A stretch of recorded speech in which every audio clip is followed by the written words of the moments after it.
21 তারিখ। আজকে হচ্ছে 21/11/25। আমরা পড়ছিলাম ভৌত আলো, ভৌত আলোক বিজ্ঞান। তো এইখান নিয়ে আমরা ইন্ট্রোডাকশন পড়েছি, দুটো ক্লাস পড়েছি, যেখানে আমরা প্রথমে বুঝেছি যে ভৌত আলো আর জ্যামিতিক আলোর মধ্যে তফাৎ কি। তারপর আমরা বুঝেছি যে এই ভৌত আলোর মধ্যে প্রথমে আমরা যে যে জিনিসগুলো পড়েছি সেটা হচ্ছে তরঙ্গ মুখ সম্বন্ধে আমরা আইডিয়া পেয়েছি। প্রথম ক্লাসে আমরা আলো কি সেটা নিয়ে আলোচনা করেছি, আলো কি সেটা সম্বন্ধে আলোচনা করেছি। তরঙ্গ মুখ কি জিনিস সেটা সম্বন্ধে আলোচনা করেছি।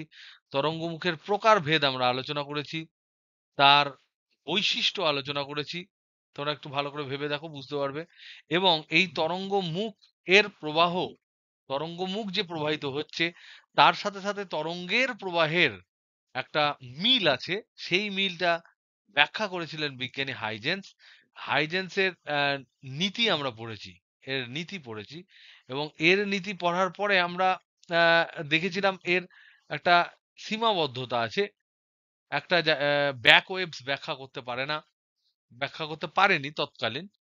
যেটা পিছন দিকে যে ওয়েভ তৈরি হয় না, সেটা যে হয় না তার কোনো যৌক্তিকতা, মানে যৌক্তিকতা ঠিক নয়, তার একটা ম্যাথামেটিক্যাল ব্যাখ্যা কিন্তু তিনি তখন দিতে পারেননি। তো তারপর এই হাইজেন্সের নীতিকে ব্যবহার করে আমরা প্রতিফলন এবং প্রতিসরণের দুটো সূত্র আমরা তোমাদেরকে হোমওয়ার্ক দিয়েছিলাম করার জন্য। প্রতিফলন এবং প্রতিসরণ, তার মধ্যে প্রায় সবাই অনেকেই করেছো, খুব নিখুঁত, খুব সুন্দর করেছো প্রত্যেকের ক্ষেত্রে। আমি বারবার একটা কথা বলবো, প্রতিফলন এবং প্রতিসরণ এই দুটোর ক্ষেত্রেই কিন্তু প্রথম সূত্র হচ্ছে যে প্রতিফলনের ক্ষেত্রে প্রতিফলিত আপতিত রশ্মি, প্রতিফলিত রশ্মি এবং প্রতিফলকের উপরে আপতন বিন্দুতে যে লম্ব, এরা সবসময় একই প্লেনে থাকে। এই কথাটা প্রমাণ করার জন্য আমাদেরকে কি করতে হবে? আমরা বলবো যে দেখুন, যতগুলো রশ্মি আছে সেগুলো কিন্তু সব খাতার পাতাতেই আঁকা হয়েছে। তো খাতার পাতাতে যেহেতু আঁকা হয়েছে তারা সবাই একই তলেই আছে, সুতরাং প্রথম সূত্র প্রমাণিত। দ্বিতীয় সূত্র প্রমাণ করার জন্য যে জ্যামিতিক একটা ছোট্ট জাস্ট জ্যামিতির উপপাদ্যের মতো, উপপাদ্য ঠিক নয়, একটা জাস্ট প্রয়োগের মতো, সেটা খুবই সিম্পল। তোমরা যারা করনি তারা একটু দেখে নিও।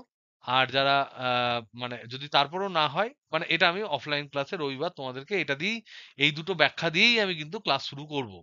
সুতরাং এটা অফলাইনে আমরা কমপ্লিট করব। এই দুটোর মধ্যে সিওর একটা পড়বে, 100% সিওর একটা পড়বে, পড়বেই। মোটামুটি এখনো পর্যন্ত এর ট্রেন্ড ব্রেক করেনি। মানে আমাদের আহ, তোমার পর্ষদ এখনো পর্যন্ত কিন্তু ট্রেন্ডটা ব্রেক করেনি, কাউন্সিল, যে ফেলেই হাইজেন্সের নীতি থেকে যে কোনো একটা প্রমাণ কিন্তু পড়েই। তো এটা পড়লে 3 থেকে 4 নাম্বার, কখনো কখনো 5 নাম্বারও দিয়ে দিতে পারে। তো এই দুটো জিনিস কিন্তু খুব ইম্পর্টেন্ট। এবং প্রথম সূত্রটাকে কিন্তু প্রমাণ করেছো সেটা কিন্তু খাতায় যেন উল্লেখ থাকে। তাহলে এখানে প্রথম যে জিনিস হচ্ছে যে প্রতিফলন, প্রতিফলনের প্রতিফলন ব্যাখ্যা করার সময় যা ব্যাখ্যা করলে এখানে লিখলে, এখানে লিখবে প্রথম সূত্র প্রমাণিত। মাস্টারকে পুরো বুঝিয়ে দিতে হবে, হাবি জাবি হাবি জাবি প্রচুর কিছু লিখে লাভ নেই। এই হচ্ছে প্রথম সূত্র প্রমাণিত। প্রথমে এটা তুমি কথায় লিখলে, কথায় লিখলে যে প্রথম সূত্র প্রমাণিত কি, যে সবই একই তলে আছে, খাতার পাতায়, খাতার পাতার তলে আছে। খাতার পাতার তল হচ্ছে একটা সমতল, তাই একই তলে সবাই আছে, সেটা বললে। তারপর জ্যামিতি করলে, এখানে জ্যামিতিটা প্রমাণ করলে, জ্যামিতির উপপাদ্যটা প্রমাণ করে, প্রমাণ করলে I = R, করার পর ডান দিকে লিখলে দ্বিতীয় সূত্র প্রমাণিত। তাহলে আর স্যারকে বা ম্যাডামকে, যিনি তোমাদের খাতা দেখবে, তাকে আর নতুন করে নাটক করে তোমাকে আর বলার দরকার পড়বে না যে তুমি কি প্রমাণ করেছো। এই জায়গা থেকে দেখবে, এখানে একটা রাইট মারবে, এখানে একটা রাইট মারবে, আর বাঁ দিকে ফুল মার্কস দিয়ে দেবে। ওকে। প্রতিসরণের ক্ষেত্রেও তাই। তাহলে প্রতিফলন হোক আর প্রতিসরণ হোক, দুই ক্ষেত্রে কিন্তু এই দুটো প্রমাণ তোমরা করে কিন্তু দেবে। তো খুব ভালো কথা। এই এই এই প্রসঙ্গে আমি তোমাদের সুমিয়ার একটা আমি স্টেটমেন্ট দেবো। সেটা হচ্ছে, সুমিয়া যে কথাটা বলেছে সেটা খুব আমার শুনে ভাল লাগলো। সেটা হচ্ছে যে, স্যার এই যে ব্যাক ওয়েভস এর কথাটা বললেন, এটা তো খুবই সহজ জিনিস। যে আলো যেদিকে যায় সেদিকেই তো এনার্জিটা ফ্লো করে। তাহলে হাইজেন্সের মতন এত বড় বিজ্ঞানী কেন তিনি খুব সহজভাবে তখন ধরতে পারেননি? বা আপনার কি মনে হয়? এরকম একটা প্রশ্ন উনি করেছিলেন। তো তার প্রসঙ্গে আমি একটা কথা বলব। This is a very good thing তুমি যেটা পয়েন্ট আউট করেছো। কিন্তু যে সালে বা যখন হাইজেন্স সেই সমস্ত জিনিসগুলো করছিল, তখন কিন্তু আলো সম্বন্ধে আমরা এত কিছু নলেজ আমাদের ছিল না। আমরা তখন খালি আলো চোখে ফেললে দেখা যায়, কিছু প্রিজম নিয়ে এদিক ওদিক করলে করা যায়। এরকম বিভিন্ন ধরনের ঘটনা আমরা দেখেছিলাম। কিন্তু তাদের ঠিক সঠিক ব্যাখ্যা তখনো পর্যন্ত পাইনি। তো আলোর আ আলোর পুরো সম্পূর্ণ যে বিজ্ঞান, এখনো সম্পূর্ণ কিনা আমরা জানি না। তবে আপাতত আমাদের আশেপাশে যে সমস্ত আ ঘটনাগুলো ঘটে, সেগুলো কিন্তু আপাতত যে এক্সিস্টিং থিওরি আছে, সেগুলো দিয়ে কিন্তু ব্যাখ্যা করা যায়। আশেপাশে যেগুলো ঘটে। এর আরো ডিপ ডিটেইলস এ গেলে তুমি যদি রিসার্চ করো, তাহলে সেক্ষেত্রে আরো হয়তো নতুন জিনিস, নতুন তথ্য বেরিয়ে আসবে।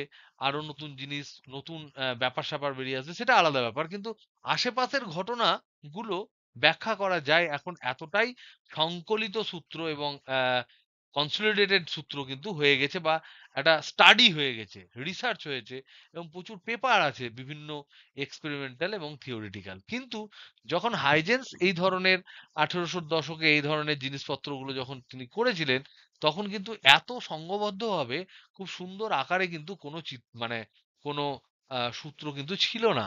এবং তখন অ্যাকচুয়ালি আলোকে নিয়ে সবাই কনফিউশনে থাকতো যে এটা কি? এটার অনেক কিছুই দেখতে পেত। প্রতিফলন দেখতে পেত, প্রতিসরণ দেখতে পেত, নানা রকম জিনিস দেখতে পেত। তখন ঘটনা পুঞ্জি ছিল, প্রচুর ঘটনা ছিল। কিন্তু সেগুলো প্রমাণ করার জন্য, এক সূত্রে গাঁথার জন্য যে সূত্রগুলো দরকার, যে থিওরি গুলো দরকার, সেগুলো কিন্তু তখনো পর্যন্ত অতটাও এস্টাবলিশড হয়নি। তাই হাইজেন্স কিন্তু সেই মুহূর্তে বলতে পারেননি। আর সেকেন্ড পয়েন্ট যেটা হচ্ছে, যে যখন তুমি কোনো একটা বিজ্ঞানী হবে বা একটা কোনো জিনিস সম্বন্ধে রিসার্চ করবে, তখন কিন্তু কোনো জিনিস তুমি টেকেন ফর গ্রান্টেড ধরতে পারো না যে এরকম হয়। এরকম হয়, এরকম আমরা নিজে ভাবতে পারি। বাট তার জন্য কিন্তু একটা লজিক্যাল সাপোর্ট, থিওরিটিক্যাল সাপোর্ট বা একটা লজিক্যাল সাপোর্ট তোমাকে দিতেই হবে। তো এই দুটো আমার মনে হয় সামহাও, প্রথম পয়েন্টটা তো ট্রু, সেটা আমি হিস্ট্রি অফ সায়েন্স থেকে জানি। সেকেন্ড পয়েন্টটা যেটা, যে কোনো একটা যারা বিজ্ঞান মনস্ক লোক, তারা কোনো জিনিস ফাজলামি করার সময় যা খুশি করে, কিন্তু যখন বিজ্ঞান করার ব্যাপার নিয়ে আলোচনা করে বা বিজ্ঞান নিয়ে কথা আলোচনা করে, তখন কিন্তু অযথা বা নিজে কিছু ভাবে, নিজের কিছু একটা পারসেপশন আছে, সেটা কিন্তু ট্রু হিসেবে ধরে নেয়নি, নেয় না, কেউ নেয় না। তো হাইজেন্সও নেয়নি। So this was a very good question. অবশ্যই very good question. Understanding clear করে। কিন্তু তো আমাদেরকে কিন্তু বুঝতে হবে এটা 1800 সালের ল। বোঝা গেল? সুমি আছিস? So this is the answer. Okay, আমরা তাহলে এবারে একটু এগোই। তাহলে আমরা এই প্রতিফলন প্রতিসরণের যে সূত্র, সেটা আমরা করব সানডে ফান্ডেতে। সানডেতে আমরা অফলাইন ক্লাসে করব। যারা অনলাইন ক্লাস করছো, তারা যদি বুঝতে না পারো আমাকে পাঠাবে। আমি তাদেরকে কিন্তু বলে দেবো কি করে করতে হয়। ওকে? তো আমরা নেক্সট যে জিনিসটা পড়বো, সেটা হচ্ছে তরঙ্গের উপরিপাত। আমরা এটা পড়েছি, দেখো, তোমরা মনে করে দেখো, ক্লাস 11-এ কিন্তু আমি এই তরঙ্গটাকে, আমার নাকে দম হয়ে গেছিল এই তরঙ্গের জিনিসপত্রগুলোকে ক্লিয়ার করতে। তার কারণটাই হচ্ছে ক্লাস 12-এর এই জায়গাটা, তরঙ্গের উপরিপাত বা সুপার পজিশন অফ ওয়েভস। এটা আমরা পড়েছি, সুপার পজিশন অফ ওয়েভস, যেটা হয়তো অনেক ক্ষেত্রে অনেক স্যার জাস্ট বাদ দিয়ে দেয়, কিন্তু সেটা খুব ইম্পর্টেন্ট, ক্লাস 12-এর এখানে কাজে লাগে। তার মানে এই নয় যে তখন বুঝোনি মানে এখন কিছু বুঝতে পারবে না, এমন কিছু ব্যাপার নয়। তরঙ্গের উপরিপাত মানে হচ্ছে একটা তরঙ্গ বা একটা ঢেউ, একটা তরঙ্গ কোন একটা জায়গায় যাচ্ছে, আর একটা তরঙ্গ সেই একই জায়গায় পড়লো। তখন তরঙ্গ পড়লো মানে কি, এখানে যে মাধ্যমের যে কণাগুলো আছে, সেই কণাগুলো কাঁপছে, বিভিন্নভাবে কাঁপছে। এবার দুটো তরঙ্গ যখন পড়েছে, তখন দুভাবে কাঁপবে। তখন কণাদের যে নেট কম্পন হবে, নেট যে সরণ হবে, সেটা যদি ওয়াই ধরি, আর প্রথম তরঙ্গের জন্য যদি কণার সরণ ধরি y1, দ্বিতীয় তরঙ্গের জন্য যদি কণার সরণ ধরি y1 y2, এবং এরা যদি যোগ হয় দুজন মিলে, তো এটা সিম্পল একটা ফর্মুলা, সেটা হচ্ছে লব্ধি সরণ হবে y সমান y1 প্লাস y2। এইটাই হচ্ছে কিন্তু উপরিপাতের নিয়ম। এটা সিম্পল ভেক্টর অ্যাডিশন টাইপের অ্যাডিশন, কারণ এখানে অ্যাঙ্গেল কিন্তু অ্যাড হবে, সবাই কিন্তু একই সাথে নয়, এটা খেয়ে নেওয়া জিনিসের মতন নয়। কারণ কোনো একটা কণা ধরে নাও, এখানে একটা কণা আছে, সেই কণাটা ধরো উপরের দিকে একটা তরঙ্গের জন্য উপরের দিকে 5 মিলিমিটার আপ হয়েছে, সেই কণাটায় সেই মুহূর্তে আর একটা তরঙ্গ পড়লো যার জন্য নিচের দিকে 5 মিলিমিটার গেল, তাহলে তুমি 5 আর 5 10 বলে দিতে পারো না? তখন এর লব্ধি সরণ হবে 0। এর লব্ধি সরণ হবে 0। তার মানে কি, আমি যদি মাধ্যমের কণা হই, আমার ঢেউ ধরে নাও, কেউ একটা জলের ঢেউ ডান দিক থেকে এসে আমাকে ধাক্কা মারলো, সেই মুহূর্তে বাম দিক থেকে এসে আরেকটা ঢেউ ধাক্কা মারলো, তখন আমি মাধ্যমের কণা হলে আমার যে লব্ধি সরণটা হবে, সেটা দুটো ঢেউ একা একা যদি দিত, তাহলে আমার যা সরণ হতো তাদের দুজনের যোগফলের সমান। এটা হচ্ছে তরঙ্গের উপরিপাতের নিয়ম, এটা হচ্ছে নিয়ম পাতিযোগ। তার এই ওয়াইটা কি, এগুলো জিভ ছুলে ক্লিয়ারলি বলতে হবে ওয়াইটা কি। কেউ বলতে পারবে ওয়াইটা কি? লব্ধি সরণ। কার লব্ধি সরণ? বিজিত?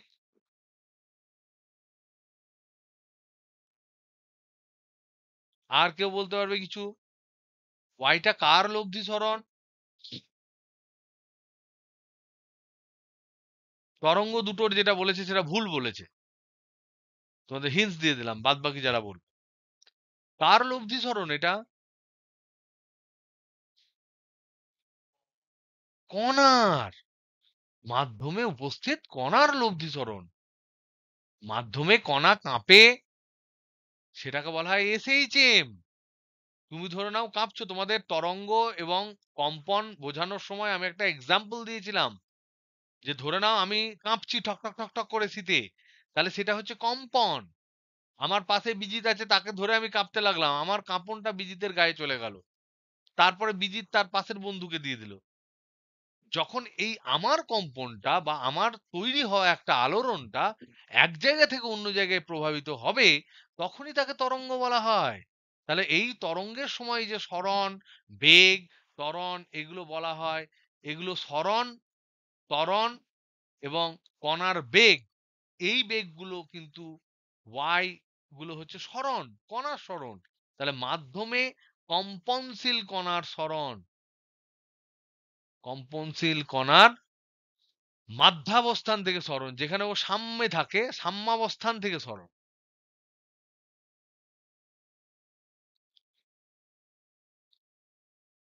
ওকে, এইগুলো কি y1টা কি, এটাও সেই মাধ্যমের ওই কণাটারই সরণ, যদি 1 নাম্বার তরঙ্গে সে প্রভাবিত হতো। y2টা কি, y2টা হচ্ছে ওই কণাটারই সরণ, ওই মুহূর্তে সরণ, যে মুহূর্তে আমি দেখছি, যদি শুধুমাত্র দ্বিতীয় তরঙ্গটা তার উপর আপতিত হতো। তাহলে এখন প্রশ্ন হচ্ছে, যদি দুটো তরঙ্গই একসাথে গিয়ে পড়ে, তাহলে পার্টিকুলার কোনো একটা টাইমে কণাটা কত সরবে, সেটা হচ্ছে পাতি যোগফল। এই যে লব্ধি সরণ, এর মধ্যে বিভিন্ন ধরনের আমরা যদি তোমাদের মনে থাকে, আমরা যদি এই জিনিসটা কিন্তু ক্লাস 11-এ আমরা পড়েছিলাম, সিম্পলি ক্লাস 11-এ আমরা এই জিনিসটা পড়েছিলাম। এবং এই জিনিসটাকে যদি আমরা রিক্যাপিচুলেট করি, তাহলে দেখতে পাবো আমরা কিছু কিছু থিওরি যেগুলো আমাদের এখানে কাজে লাগবে। আমি তোমাদের জন্য আরেকবার কিন্তু জিনিসগুলো বলবো। ক্লাস 11-এ আমরা কি কি আলোচনা করেছিলাম? নাম্বার ওয়ান হচ্ছে y equal to y1 plus y2। এটা হচ্ছে তোমার তরঙ্গের উপরিপাতের নিয়ম, উপরিপাতের নিয়ম। 2 নাম্বার হচ্ছে যে আমরা এই যে y চলতরঙ্গ, আমি এখনো পর্যন্ত কিন্তু আলোক তরঙ্গ বলিনি, কারণ আমি জেনারেল তরঙ্গের কথা বলছি। আলোক তরঙ্গ কিন্তু এই জেনারেল তরঙ্গেরই একটা অংশ। চলতরঙ্গ যদি আমি বলি, তাহলে ইট ইজ এ সেট, যার মধ্যে আলোক তরঙ্গ হচ্ছে একটা সাবসেট। তো চলতরঙ্গের সমীকরণ যদি আমরা দেখি, বিভিন্ন ধরনের সমীকরণ আমরা লিখেছিলাম। y equal to a sign omega T minus K x. এইটা মানে আমরা কি বুঝেছিলাম? এটা মানে আমরা বুঝেছিলাম যে একটি তরঙ্গ কোন দিকে মুভ করছে। এখানে যদি মাইনাস কে এক্স হয় তাহলে কোন দিকে মুভ করে কেউ বলতে পারবে? একদম তাই, পজিটিভ এক্স অক্ষ বরাবর মুভ করছে। কি মুভ করছে? পজিটিভ এক্স অক্ষ বরাবর কি মুভ করছে? কি? Hello hello hello, positive x অক্ষ বরাবর কি মুভ করছে? তরঙ্গ, তার মানে হচ্ছে আলোড়ন। আলোড়নটা মুভ করছে কোন দিকে? পজিটিভ দিকে, এক্স অক্ষ বরাবর। আর কণা কাঁপছে কোন দিকে? কণা কোন দিকে কাঁপছে? কণা কাঁপছে কোন দিকে? ওয়াই বরাবর। তাহলে বলো তো দেখি, এই সমীকরণ দেখে তুমি কি বলতে পারবে যে তরঙ্গটা কি ধরনের তরঙ্গ? অনুদৈর্ঘ্য না তির্যক?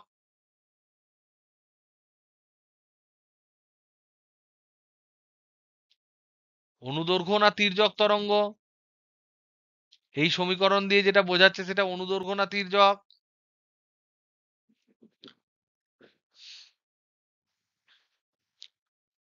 এত টাইম লাগলে তো জীবনেও ডাক্তার হতে পারবে না, ইঞ্জিনিয়ার হতে পারবে না।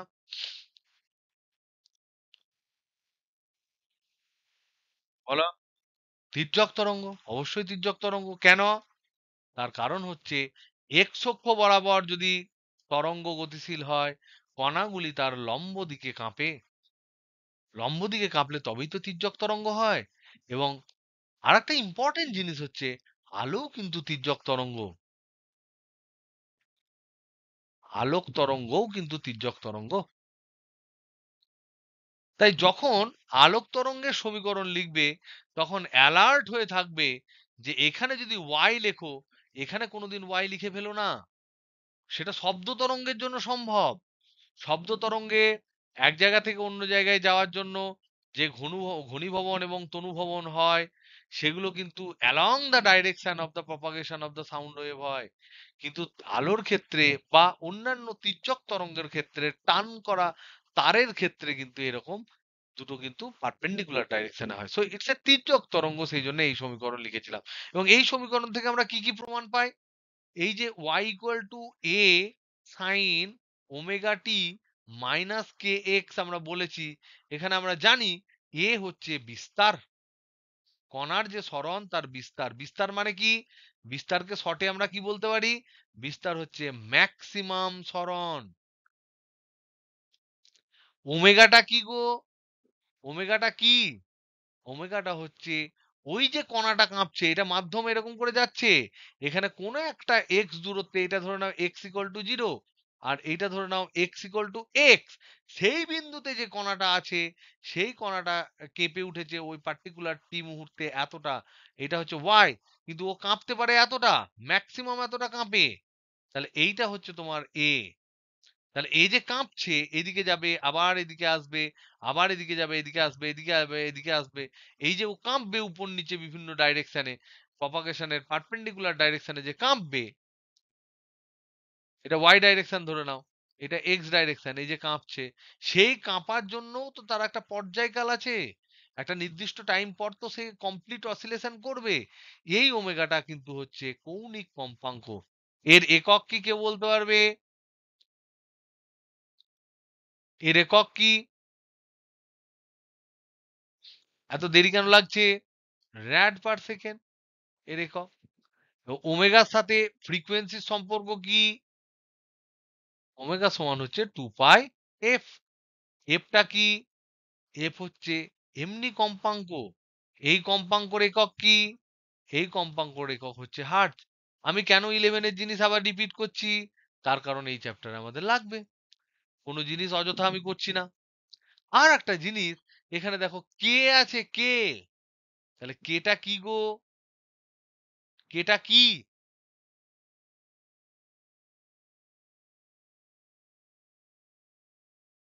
তরঙ্গ ভেক্টর। তরঙ্গ ভেক্টর, এটাকে বলা হয় 2 পাই বাই ল্যামডা।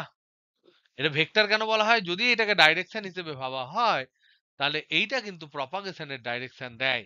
তাহলে এইটা হচ্ছে তরঙ্গ ভেক্টর, কে ভেক্টর। এটার একটা ডাইরেকশন আছে এন ক্যাপ, তাহলে এখানে এন ক্যাপটা এই সমীকরণের জন্য হবে এক্স ক্যাপ। এক্স ক্যাপ হবে কারণ এই বরাবর সে যাচ্ছে, এই এন ক্যাপটা হচ্ছে তরঙ্গের গতির অভিমুখ, তরঙ্গের গতির অভিমুখ। এবার বলতো দেখি, এই যে সমীকরণ, এই সমীকরণটা আবার আমি পরের পাতায় লিখবো, নিয়ে আরো কিছু প্রশ্ন জিজ্ঞেস করি। দেখো y equal to a sign omega T minus K x. বলতো দেখি, এখানে এই যে কম্পনশীল কণা, কণার কম্পনের দশা কি, দশাটা কোনটা?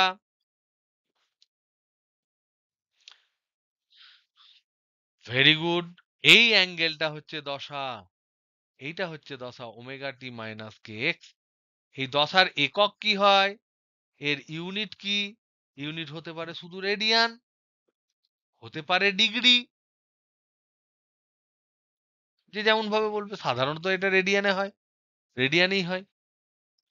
এবার দেখো তো, এই দশাটাকে যদি আমরা দশা বলি, আহ ধরে নাও ডেল্টা বলি, তাহলে ডেল্টা সমান যদি omega T minus K x হয়, তাহলে আর ওমেগা মানে কি? ওমেগা হচ্ছে 2 পাই এফ বলতে পারি, আবার ওমেগাকে বলতে পারি, আবার আমরা জানি কম্পাঙ্ক মানে পর্যায়কালের অনন্যক, তাহলে ওমেগা সমান আমরা বলতে পারি 2 পাই/টি। আবার কে সমান আবার আমরা পেলাম, কে সমান পেলাম 2 পাই/ল্যামডা। এসবগুলো পেলাম। এবার তাহলে এই যে দশা, যেটা আমি দশা পেলাম, সেই দশার পার্থক্য কি কি কারণে হতে পারে সেটা আমরা যদি দেখি, তাহলে কি পাবো? দশা পার্থক্য সমান, তাহলে ডেল্টা দশা, ডেল্টা দশা, ডেল ডেল, তাহলে ওমেগা তো কনস্ট্যান্ট, তাহলে ওমেগা ডেল্টা টি মাইনাস কে কনস্ট্যান্ট, কে ইন্টু ডেল্টা এক্স। তার মানে আমরা বলতে পারি দশা পার্থক্য সমান ওমেগা ইন্টু সময়ের পার্থক্য, আবার বলতে পারি মাইনাস কে ইন্টু পথের পার্থক্য। তার মানে কি? মানে হচ্ছে দুটো বিন্দুর মধ্যে যদি আমি দশার তফাৎ দেখতে চাই, তাহলে সেই দুটো বিন্দুকে আমরা বিভিন্ন সময়ে দেখলে দশা পার্থক্য পেতে পারি, আবার সেই দুটো বিন্দুকে দুটো আলাদা পজিশনে রেখে আমরা দশা পার্থক্য পেতে পারি। যদি আমরা একটা সিঙ্গেল স্ন্যাপশট তুলি, ফটো তুলি, একটা ফটো যদি তুলি, কোন একটা কম্পনশীল, ধরে না একটা মাধ্যমের কণাগুলো কাঁপছে, আমি ধরে নাও হঠাৎ করে একটা ফটো তুললাম কম্পনশীল কণাগুলোর, তাহলে বলো তো দেখি, এই সমীকরণের মধ্যে কোন জিনিসটা জিরো হয়ে যাবে?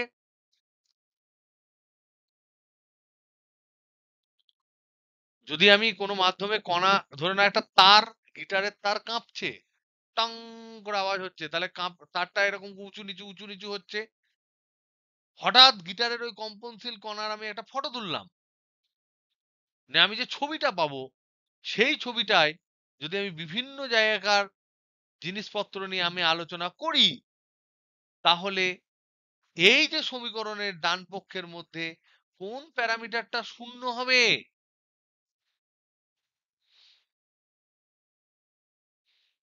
কে কি বলছো এক এক করে বলো। একজন বললো ডেল্টা টি, আর আরেকজন ডেল্টা টি বললো, বিজিত বলছে ডেল্টা এক্স। কেন ডেল্টা এক্স জিরো হবে? এইটা ধরে নাও কাঁপছে, এরকম এরকম করে কেঁপে এরকম এরকম দেখাচ্ছে, তারটা ধরে নাও এরকম আছে, তাহলে ডেল্টা এক্স কেন হবে না? এখান থেকে এইটুকুর মধ্যে ডেল্টা এক্স হবে না? থাকতেই পারে, কিন্তু যেহেতু ফটো তুলেছি একটা নির্দিষ্ট সময়ে, তাই টি এর কোনো তফাৎ হবে না। তাহলে ওয়ান স্ন্যাপশট যদি আমি নিই, তাহলে ডেল্টা টি জিরো হবেই, কারণ একটা টাইমে তুলেছি তো, তাহলে সময়ের তো আর পার্থক্য পাচ্ছে না। তাহলে যদি আমরা দেখি যে ওয়ান স্ন্যাপশট যদি নিই, যদি একটা ফটোতে দেখি, তাহলে আমি পাবো ডেল্টা টিটা জিরো। তখন দশা পার্থক্যটা কি হবে? তখন দশা পার্থক্যটা হবে, দশা পার্থক্য সমান হবে কে ইন্টু পথ পার্থক্য। প্লাস মাইনাসটা আর আমি ধরছি না, কারণ মাইনাস প্লাসও হতে পারে। তার মানে দুটি কণার, এবার কে মানে আবার হচ্ছে 2 পাই/ল্যামডা ইন্টু পথ পার্থক্য। এবার মজার বিষয় হচ্ছে এটা যদি আমরা ফিজিক্যালি বোঝার চেষ্টা করি তাহলে আমরা বুঝতে পারবো এই ফ্যাক্টরটা সম্বন্ধে আমরা বুঝতে পারবো। কি বুঝতে পারছি? ল্যামডা মানে একটা তরঙ্গ দৈর্ঘ্য। দেখো, এটা যদি একটা তরঙ্গের সমীকরণ প্রকাশ করে, তাহলে এখান থেকে এই পয়েন্ট থেকে ল্যামডা মানে হচ্ছে এই পয়েন্টটা এতটা। তাহলে এই পয়েন্টে যা দশা, ল্যামডা দূরত্ব যাওয়ার পর সেই পয়েন্টে দশা একই হবে। আবার এখান থেকে এইটুকু কিন্তু ল্যামডা, তাহলে এখানে যা দশা এখানে দশাও সেম হবে। আবার এই পয়েন্ট থেকে এই পয়েন্টের যে ডিস্টেন্স সেটাও হচ্ছে ল্যামডা, তার মানে এখানে যা দশা এখানে দশাটাও সেম হবে। তার মানে আমি বলতে পারি যে ল্যামডা যাওয়া মানে সম্পূর্ণ এক পাক খাওয়া, তার মানে 2 পাই অ্যাঙ্গেল কমপ্লিট করা। তাহলে এখান থেকে আমরা ফান্ডা হিসেবে লিখতে পারি, যেখান থেকে জিনিসটা আসে সেটা হচ্ছে ল্যামডা দূরত্ব অতিক্রম করলে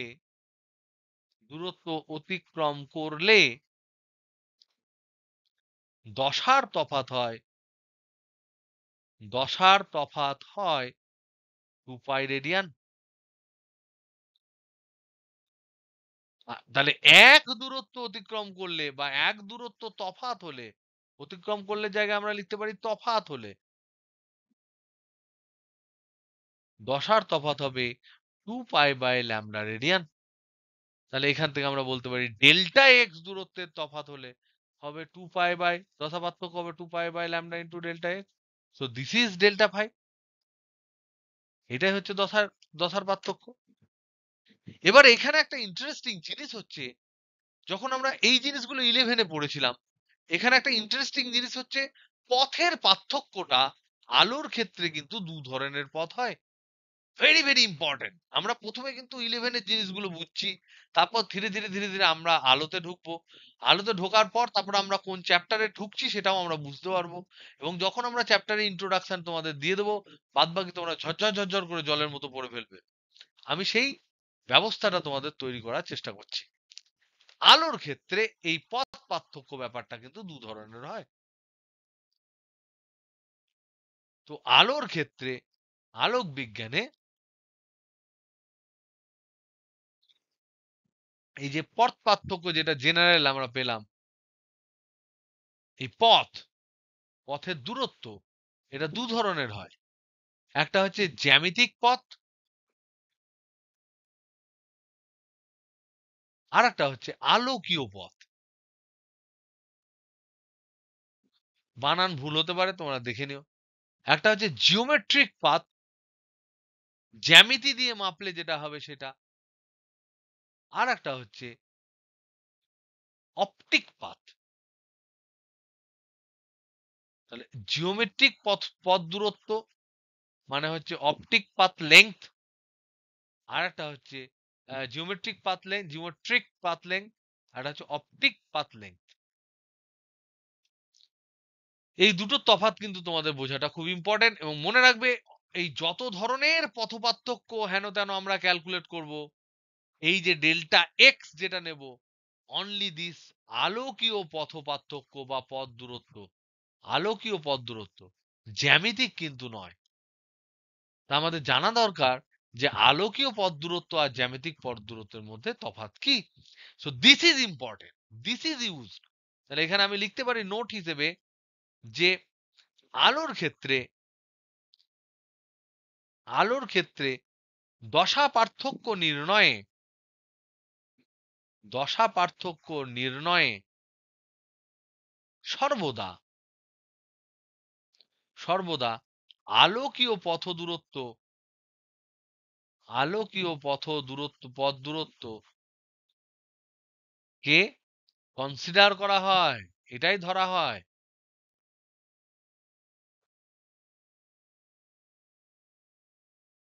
so this is very important. তাহলে আমরা দেখবো ফার্স্ট, এইটা দেখার পর আমরা চ্যাপ্টারে ঢুকবো। তাহলে আমরা দেখি জ্যামিতিক পথ ভার্সেস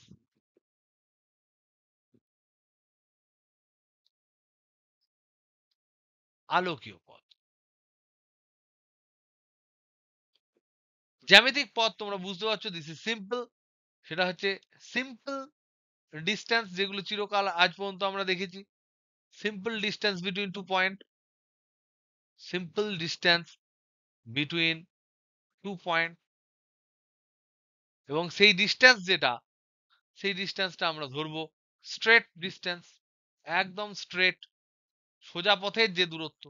তার মানে কি, এটা যদি এ বিন্দু হয়, এটা যদি বি বিন্দু হয়, তাহলে এ থেকে বি এর যে দূরত্ব এ বি, এই দূরত্বটা হলো জ্যামিতিক পথ।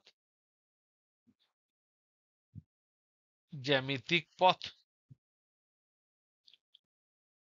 Geometrical path. আলোকীয় পথের সংজ্ঞাটা একটু ডিফারেন্ট। এর সংজ্ঞাটা হচ্ছে যে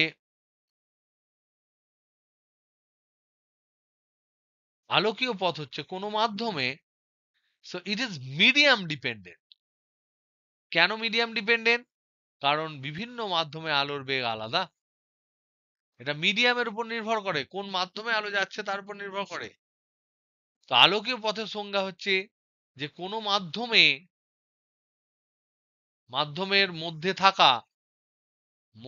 থাকা দুটি বিন্দুর মধ্যবর্তী দূরত্ব আলো যে সময়ে অতিক্রম করে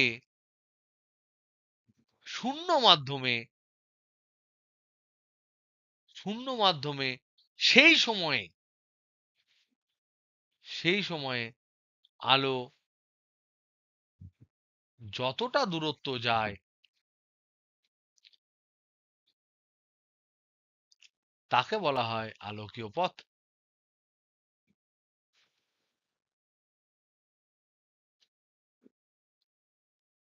তাহলে কি এমন ডিফারেন্স হলো? ধরে নাও কোনো একটা মাধ্যমের, সব মাধ্যমে তো আলোর বেগ c হয় না। আলোর বেগ কোন মাধ্যমে c হয়? শুধুমাত্র শূন্য মাধ্যমে আর বাতাস মাধ্যমে। এই দুটো মাধ্যমে হচ্ছে আলোর বেগ হচ্ছে একদম 3 × 10⁸ মিটার পার সেকেন্ড হিসেবে আমরা ধরে নিই। 2.999 কিছু একটা হয়, যাই হোক 3 × 10⁸ মিটার পার সেকেন্ড। এই যে আলোর বেগটা, সেই আলোর বেগটা অন্য মাধ্যমে কিন্তু কমে যায়। আমরা জানি যে এই একটা মাধ্যম যদি হয়, এটা যদি শূন্য মাধ্যম হয়, এটা যদি অন্য মাধ্যম হয়, তাহলে অন্য কোনো মাধ্যমে কিন্তু আলোর বেগ কমে যায়। অন্য মাধ্যমে বেগ যদি v হয়, শূন্য মাধ্যমে বেগ যদি c হয়, তাহলে আমরা জানি মিউ ইকুয়াল টু হচ্ছে c/v, যেটা ক্লাস 12 এ তোমরা পড়েছো, 10 এ পড়েছো, যে মিউ মানে হচ্ছে প্রতিসরাঙ্ক। এই প্রতিসরাঙ্কটা হচ্ছে, আমরা অবশ্যই এটা যখন আমরা আগের সেমেস্টারে যখন আমরা তোমাদের তড়িৎচুম্বকীয় তরঙ্গ পড়িয়েছিলাম, তখন আমরা বলেছিলাম প্রতিসরাঙ্ক হচ্ছে শূন্য মাধ্যমে আলোর বেগ বা যে অন্য মাধ্যমে আলোর বেগ, এদের দুজনের যে রেশিও, সেটাই হচ্ছে ওই মাধ্যমের প্রতিসরাঙ্ক। সেজন্য প্রতিসরাঙ্ক সবসময় একের চেয়ে বেশি হয় রিয়াল ক্ষেত্রে। তো এবার দেখো, যদি এখানে আমরা একটা প্রবলেম ধরে নাও, যে এইটা ধরে নাও একটা কাঁচ,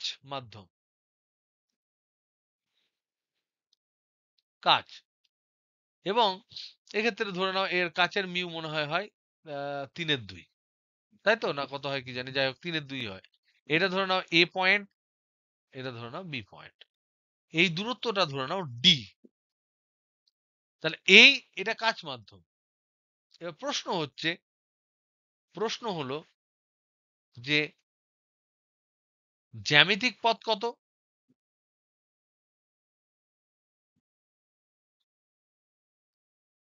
আলোকীয় পথ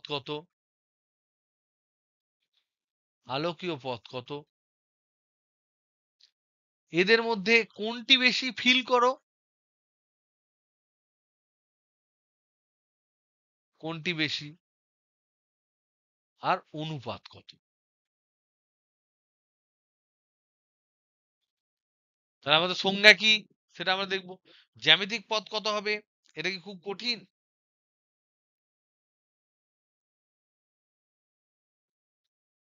জ্যামিতিক পথটা বলা কি কঠিন? জ্যামিতিক পথ কত হবে? দূরত্ব পাতি ডি হবে। তাহলে প্রথম এটা যদি এ বলি, তাহলে এ এর অ্যান্সার হচ্ছে ডি। বি এর অ্যান্সারটা বার করাটা আমাদের একটু চাপ। কি করে বার করব? বলছে আলোকীয় পথ। তাহলে এবার বলছে এই যে এবি দূরত্ব, সংজ্ঞাটা কি? এই যে এবি দূরত্বটা আলো যে সময়ে কমপ্লিট করবে ওই মাধ্যমে, এই এবি দূরত্বটা আলো যে সময়ে কমপ্লিট করবে ওই মাধ্যমে, সেই যে প্রয়োজনীয় সময়, সেই সময়ে শূন্য মাধ্যমে আলো যতটা যায়, তাহলে আমরা ধরে নিই, মনে করি কাচ মাধ্যমে বেগ হচ্ছে ভি। কাচ মাধ্যমে আলোকের বেগ হচ্ছে ভি। তাহলে সময় কত লাগবে? এবি যেতে সময় কত হবে? এবি যেতে সময় লাগবে টি সমান হচ্ছে দূরত্ব বাই সময় বেগ। দূরত্ব কত? এবি বাই বেগ কত? ভি। এবির মান কত? ডি। ডি বাই ভি হচ্ছে প্রয়োজনীয় সময়। এই সময়ে শূন্য মাধ্যমে কতটা যাবে? তাহলে টি সময়ে শূন্য মাধ্যমে কতটা যাবে? শূন্য মাধ্যমে যাবে কতটা? শূন্য মাধ্যমে আলোর বেগ ইন্টু টি। এইটা হচ্ছে তোমার এইটা হচ্ছে তোমার অপটিক্যাল লেংথ। এইটাই হচ্ছে আলোকীয় পথ, অপটিক্যাল পাথ লেংথ। তাহলে টি কত পেলাম? D by V. তাহলে বসাই, তাহলে C into D by V. তার মানে আমি বলতে পারি C by V into D. আর সি বাই ভিটা কি গো? আমরা কি পড়েছিলাম? মিউ সমান হচ্ছে সি বাই ভি। তাহলে এখানে আমি পাবো আলোকীয় পথ সমান সি বাই ভি ইন্টু জ্যামিতিক পথ। তাহলে এখানে আমি পেলাম আলোকীয় পথ সমান, এটাই মনে হচ্ছে ঠিক না, এটা ভুল লাগছে। আলোকীয় পথ সমান C by V into D. C by ভিটা হচ্ছে মিউ, আর ডিটা কি? জ্যামিতিক পথ।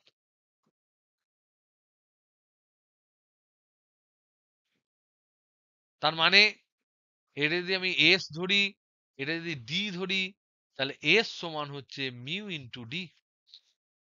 তাহলে এবার বলো তো দেখি, এখানে এই প্রবলেমে আমরা বুঝতে পারছি মিউ হচ্ছে কাজ বলেছে 3/2। তাহলে অপটিক্যাল পাথ হচ্ছে এস হচ্ছে 3/2 গুণ অফ ডি। তাহলে যেটা জ্যামিতিক দৈর্ঘ্য দেখছি তার থেকে কিন্তু বেশি হচ্ছে। তাহলে আলোকীয় পথ এখান থেকে আমরা দেখতে পাচ্ছি আলোকীয় পথ এটা গ্রেটার দ্যান ইকুয়াল টু জ্যামিতিক পথ।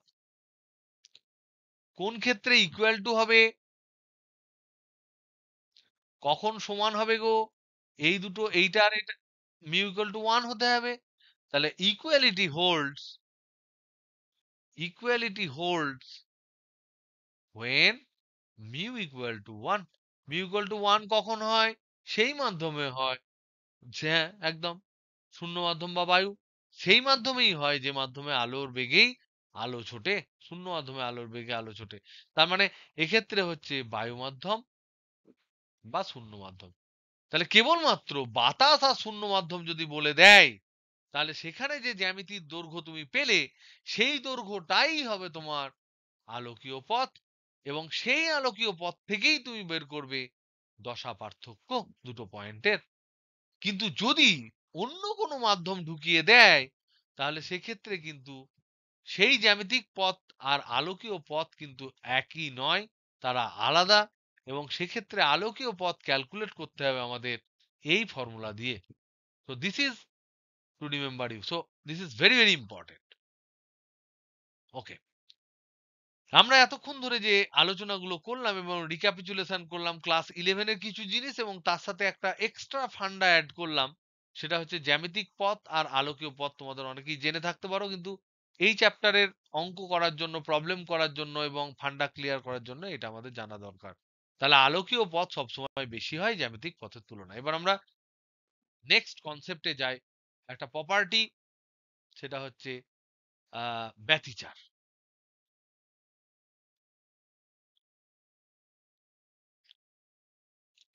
ইংরেজিতে এটাকে বলা হয় ইন্টারফারেন্স। এই চ্যাপ্টারটা খুবই ইম্পর্টেন্ট। তার কারণ হচ্ছে এই চ্যাপ্টারটা থেকে নিটে এক পিস অঙ্ক পড়বেই পড়বে। এই চ্যাপ্টার থেকে যেই মেনে এক পিস অঙ্ক পড়বেই পড়বে।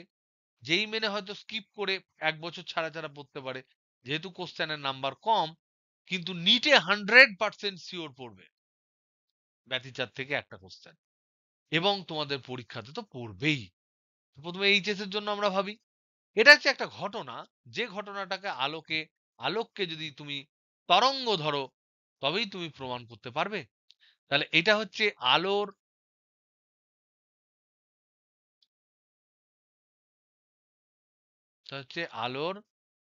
আলোক তরঙ্গের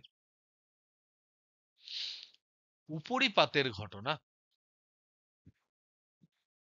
উপরিপাতের একটি ঘটনা। অনেক ধরনের ঘটনা ঘটতে পারে, তার মধ্যে একটা স্পেশাল ঘটনা। কি হয় কি হয় আমরা জানার চেষ্টা করি। বলছে, এখানে যেটা বলছে সেটা আমরা আগে শুনি। বলছে দুটি আলোক তরঙ্গ, ভালো করে বোঝার চেষ্টা করো। দুটি আলোক তরঙ্গ যাদের কম্পাঙ্ক অভিন্ন, কম্পাঙ্ক অভিন্ন, অভিন্ন মানে কি? ভিন্ন নয়, আলাদা নয়। অভিন্ন মানে হচ্ছে একই, এটা আবার গন্ডগোল করে দিও না, একই কম্পাঙ্ক, একই বিস্তার প্রায় কাছাকাছি, বিস্তার প্রায় কাছাকাছি, এই ধরনের দুটো আলোক তরঙ্গ যদি উপরিপাতিত হয়, উপরিপাতিত হয়, তবে দেখা যায়, দেখা যায় লব্ধি তরঙ্গ, লব্ধি তরঙ্গের বিস্তার, বিস্তার মানে ম্যাক্সিমাম সরণ কিছু অঞ্চলে, কিছু অঞ্চলে সর্বনিম্ন, আবার কিছু অঞ্চলে, কিছু অঞ্চলে সর্বোচ্চ। আমরা বুঝবো এমন হয়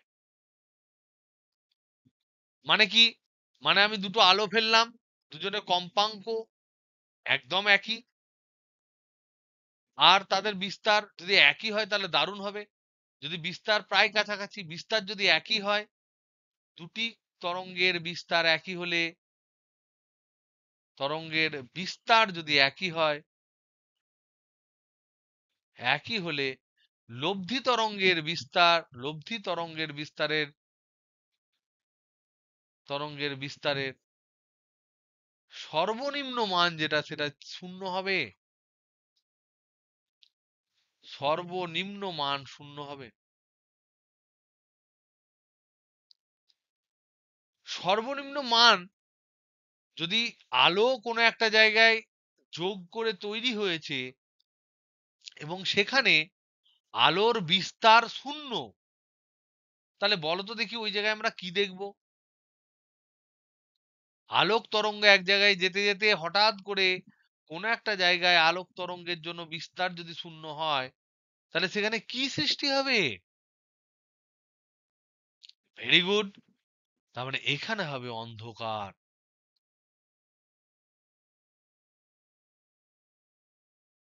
আর যেখানে বিস্তার সর্বোচ্চ, সেই জায়গাটা হবে উজ্জ্বল। তাহলে মজার বিষয় হচ্ছে যে আমি একই কম্পাঙ্কের, যদি আমি বিস্তারটাকে প্রায় কাছাকাছি না রেখে একদম একই রেখে দিই, এই তরঙ্গগুলোকে যদি একজনের সাথে অন্যজনকে উপরিপাত করি, তাতে একটা কন্ডিশন আছে যে এদের মধ্যে দশা পার্থক্য হতে হবে, এদের মধ্যে দশার তফাৎ থাকতে হবে, দশার পার্থক্য থাকতে হবে। সো দিস ইজ কন্ডিশন, যেটা আমি বলতেই ভুলে গেছিলাম। So this is important, this is actual condition. এটাও কিন্তু শর্তের মধ্যে একটা ভেরি ইম্পর্টেন্ট শর্ত। তাহলে এটা গুছিয়ে দাঁড়ালে কি হবে? দুটি আলোক তরঙ্গ যাদের কম্পাঙ্ক অভিন্ন, বিস্তার প্রায় কাছাকাছি, এবং যাদের মধ্যে দশার একটা নির্দিষ্ট তফাৎ আছে তারা উপরিপাতিত হলে দেখা যায় লব্ধি তরঙ্গের মান কিছু কিছু অঞ্চলে সর্বনিম্ন মানে হচ্ছে অন্ধকার, কিছু কিছু অঞ্চলে সর্বোচ্চ মানে উজ্জ্বল, এরকম কিছু অঞ্চল সৃষ্টি হয়। তাহলে এক জায়গায় দুটো আলো ফেললাম, একটু তফাৎ রেখে ফেললাম, ফেলেই দেখছি যে পর্দার উপরে ফেলেছি সেখানে দেখছি উজ্জ্বল অন্ধকার, উজ্জ্বল অন্ধকার, উজ্জ্বল অন্ধকার, এরকম পর পর পর পর পর পর ব্যান্ড তৈরি করছে। এই ঘটনাটাকে বলা হয় ব্যতিচার। দেখতে কেমন হয়? এই উজ্জ্বল পটি যেটা উজ্জ্বল, এইটাকে বলা হয় ধ্বংসাত্মক। এই ঘটনাটাকে আগে তার আগে বলে দিই, এই ঘটনাকে আলোর ব্যতিচার বলে। এই ঘটনাটাকে আলোর ব্যতিচার বলে। ওই যে বয় জফলা আকার লিখেছিলাম, ওটা ভুল লিখেছিলাম, বয় জফলা হবে, ঠিক আছে, ব্যতিচার বলে।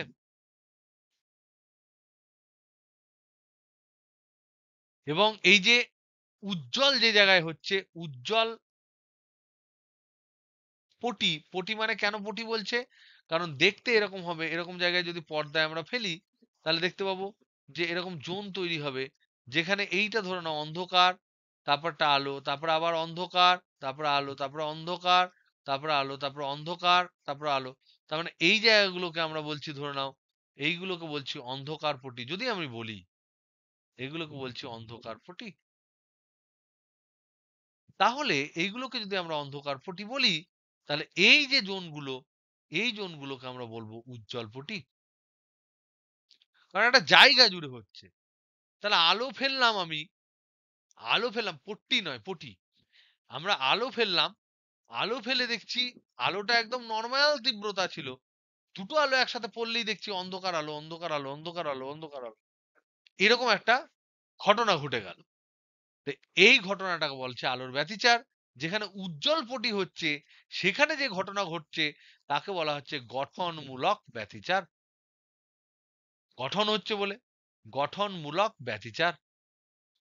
আর যেখানে অন্ধকার পটি হচ্ছে, অন্ধকার পটি যেটা হচ্ছে সেটাকে বলছে ধ্বংসাত্মক ব্যতিচার।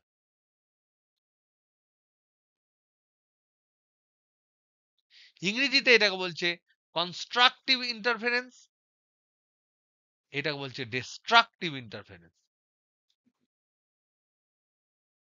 Destructive interference. তাহলে এখানে লোকজন তোমাকে জিজ্ঞেস করতেই পারে যে এক্ষেত্রে কি তাহলে শক্তির সংরক্ষণ বিঘ্নিত হয়? অ্যান্সার হচ্ছে না। আমি আগেই বলে দিচ্ছি, এটা প্রশ্নটা পরে করলে আরো বেটার হতো, তাও করে দিচ্ছি যে এক্ষেত্রে শক্তির সংরক্ষণ সূত্র কি বিঘ্নিত হয়? এটা খুব ইম্পর্টেন্ট, পরেই মাঝে মাঝে সংরক্ষণ সূত্র কি বিঘ্নিত হয়?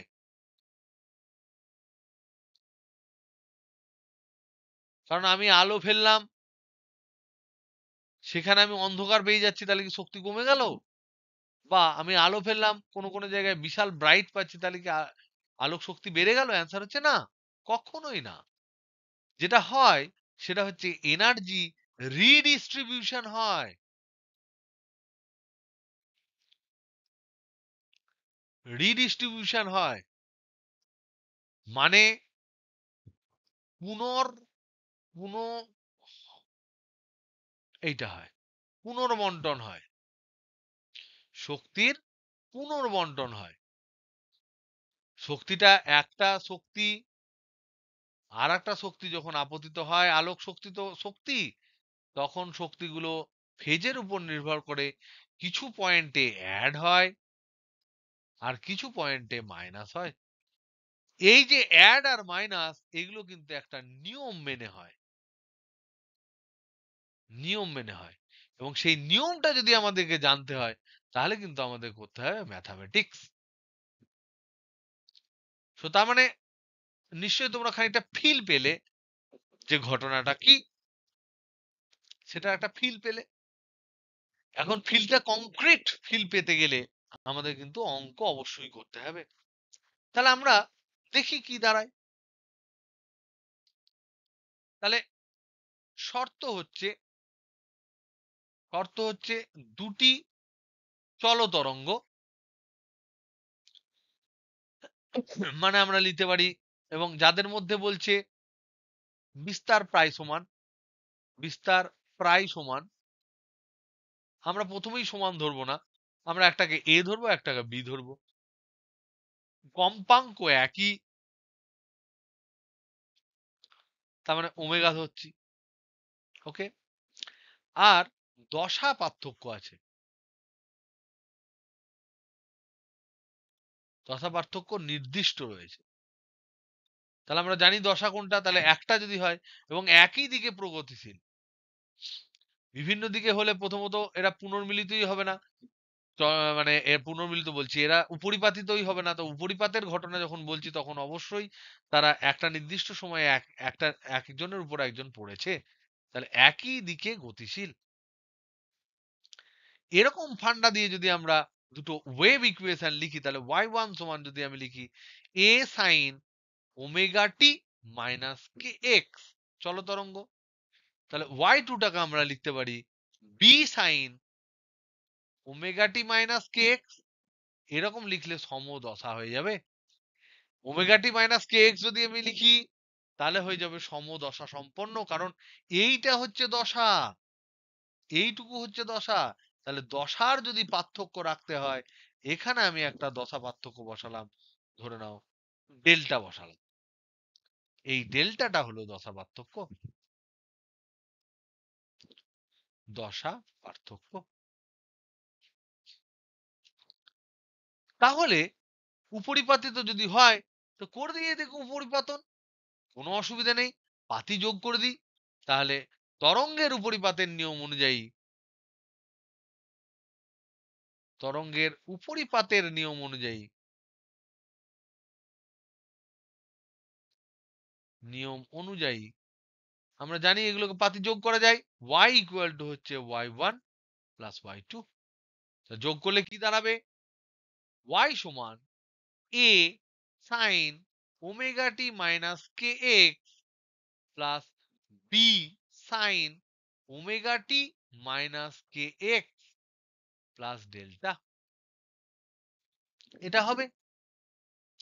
দেখো এইটাকে তোমাদের বইয়ে বিভিন্ন ভাবে করা আছে, এই যেমন প্রথমত তোমাদের বইয়ে সমীকরণ নিয়েছে y সমান a sin 2 pi by lambda into VT minus x, যা খুশি নিতে পারে, কোনো চাপ নেই, অল দিস আর ইকুয়াল, একই সমীকরণ, এই যে এটা গুণ করে দিলেই বেরিয়ে যাবে। ভি সমান হচ্ছে ল্যামডা বাই টি, বড় হাতের টি, এটা বসালেই হয়ে যাবে।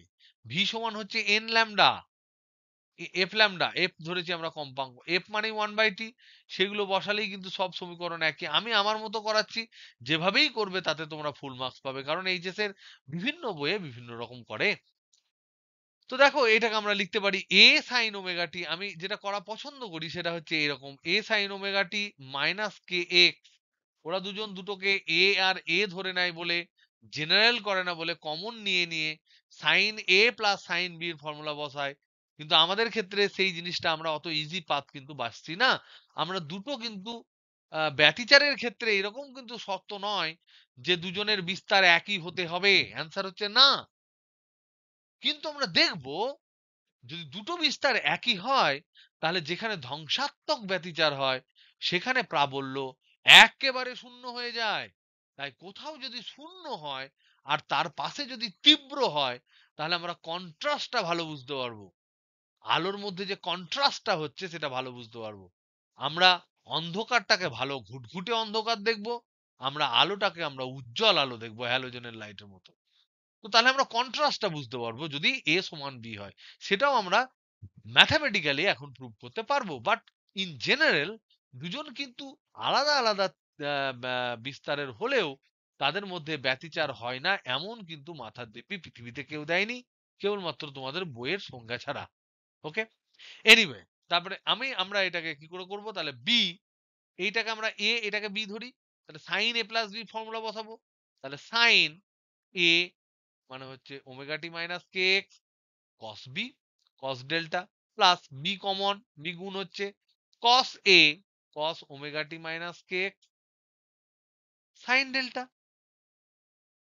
তাহলে এটা সমান আমি লিখতে পারি sine omega T minus K X, sine omega T minus K X যদি আমি কমন নিয়ে নিই তাহলে আমরা লিখতে পারি A plus B cos lambda into sine omega T minus K X plus এখানে B sine lambda into cos omega T minus K X. এরকম ক্ষেত্রে আমরা যদি এইরকম আমরা টেকনিক আমরা দেখো ক্লাস 11-এ আমরা করেছিলাম, তোমাদের যদি মনে থাকে তাহলে দেখবে y সমান 5 sin x plus 4 cos x, এটাকে সলভ করতে গিয়ে আমরা কি করেছিলাম, এটার SHM এর লব্ধি বিস্তার কত বার করতে গিয়ে আমরা কি করেছিলাম, কারণ মনে আছে প্রসেসটা কি ছিল? Very good, very good, very good. আমরা তখন ধরে নিয়েছিলাম 5 সমান কিছু একটা লব্ধি আর সাইন আলফা কস আলফা, আর 4 সমান আমরা ধরে নিয়েছিলাম আর সাইন আলফা, যাতে করে যেখানে সাইন আছে তার পাশের যেটা আছে সেটাকে কিছু একটা অ্যামপ্লিচিউড ইনটু কস আলফা ধরেছিলাম, আর যেখানে কস আছে সেখানে কিছু একটা অ্যামপ্লিচিউড ইনটু সাইন আলফা দিয়ে সেগুলো যদি আমরা বসাই তাহলে আমরা পাবো R sine X cos alpha, sine X cos alpha plus cos X sine alpha, কারণ এটাও হবে R cos X sine alpha.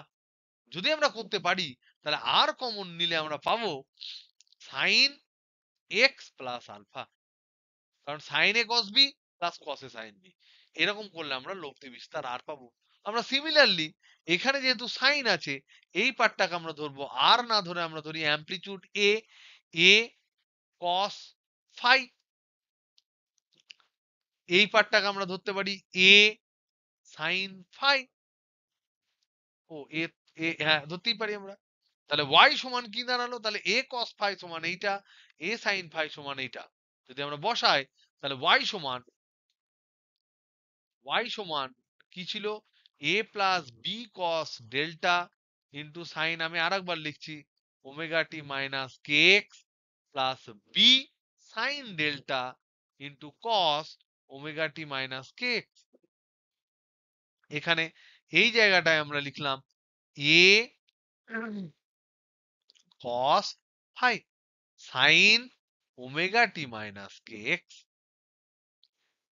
এই জায়গাটায় কি লিখলাম plus A sine phi into cos omega T minus K X. তাহলে এখানে এ কমন যদি আমরা নিই তাহলে A sine sine A cos B plus cos A sign B, তাহলে আমরা লিখতে পারি এ sign omega T minus K X plus phi. আমরা ইন্টারেস্টেড এখানে কোথায়, আমরা ফাই এ ইন্টারেস্টেড না এতে ইন্টারেস্টেড? যখন আমরা ব্যতিচার পড়ছি তখন আমাদের কাছে এ বেশি ইম্পর্টেন্ট বার করা না ফাই বেশি ইম্পর্টেন্ট বার করা?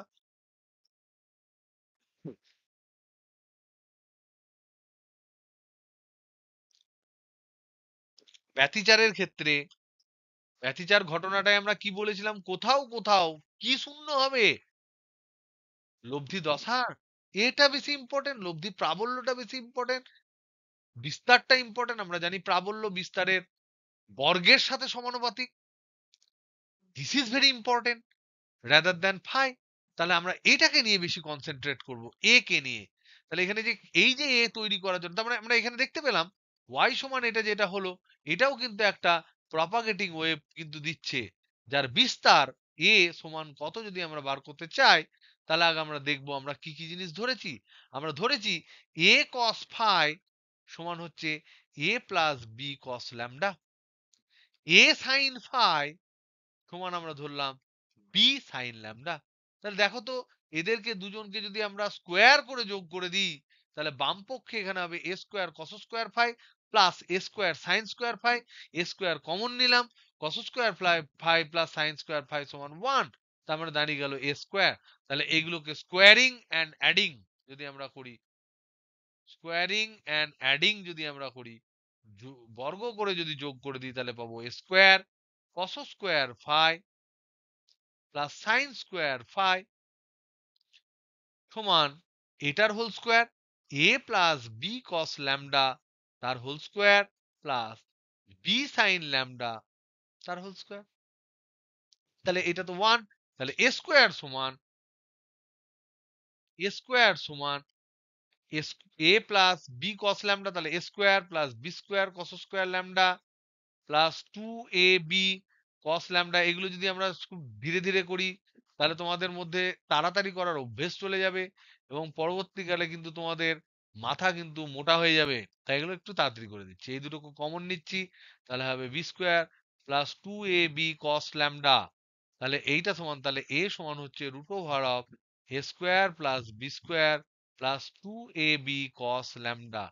বলো তো দেখি এরকম সমীকরণ কোথায় তোমরা লাস্ট দেখেছো প্রিয়ন্তন আছো?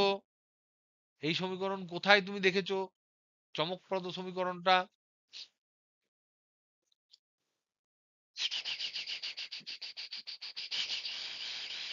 কেউ বলতে পারবে? আর কেউ?